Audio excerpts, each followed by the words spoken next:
हिंदुस्तान की आजादी के बाद से दलित उत्पीड़न के कितने मामले थे, किस तरीके से चलते रहे और उसमें कमी क्यों नहीं आई। दलित नेता सत्ता में आए, राज्यों में सत्ता में आए, केंद्र में दखल रहा, गठबंधन की सियासत चलती रही। बावजूद इसके हम आपको अब जो रिपोर्ट दिखला रहे हैं, उस रिपोर्ट का मतलब बहुत साफ है। आप अगर दलित उत्पीड़न करते हैं, सजा कितनों को होती है, जरा इस रिपोर्ट को देख लीजिए।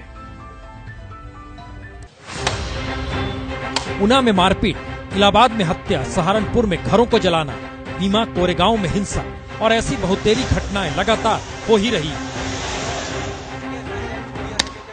पर इन 4 घटनाओं के मद्देनजर समझिए तो ये देश की सुर्खियों में आई।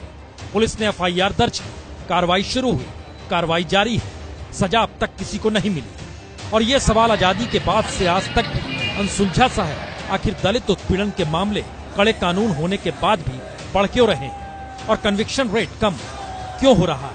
क्योंकि दलित उत्पीड़न के खिलाफ बने कानून पर सुप्रीम कोर्ट की नई व्याख्या से पहले के हालात को ही परख लीजिए तो देश भर में दलित विरोध की जो तस्वीर उभर रही है, वो दलितों के दर्द को भी समझा जाती है कि आखिर उन्हें क्यों लग रहा है कानून ढीला होगा तो फिर दलित उत्पीड़न बढ़ते चला जाएगा।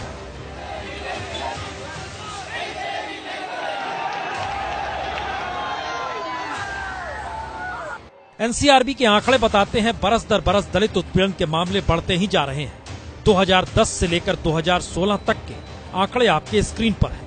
थानों में दर्ज दलित उत्पीड़न के मामलों को परखें।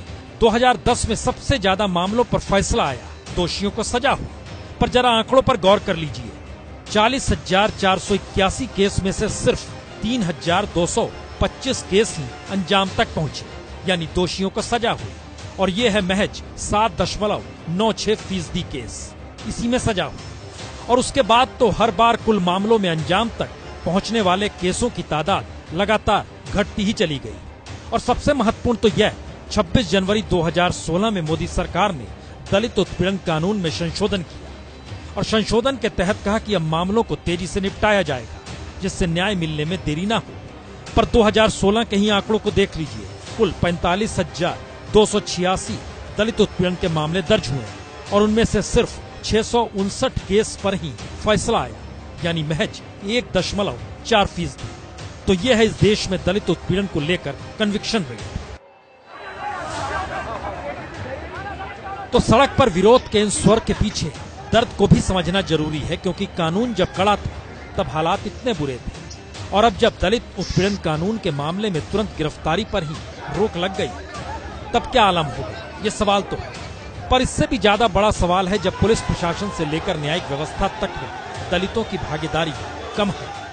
जो दोहरे माप सुप्रीम कोर्ट अपने जजमेंट्स के माध्यम से दे रही है, उससे मेरे ख्याल से समाज के अंदर गुस्सा हुआ है कि राजनीतिक पार्टियां तो हमारे से खिलवाड़ कर रही है, संविधान के साथ खिलवाड़ कर रही है, हमारे अधिकार के साथ।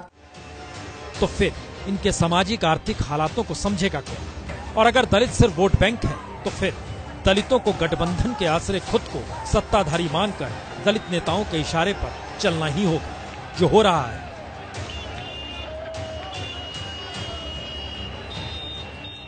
खबरों के दौर में ना रहिए बेखबर, हर खबर की हम लेंगे खबर। मेरे साथ जुड़िए रात 9 बजे मास्टर स्ट्रोक सिर्फ एबीपी न्यूज पर। ये है एबीपी न्यूज, आपको रखे आगे।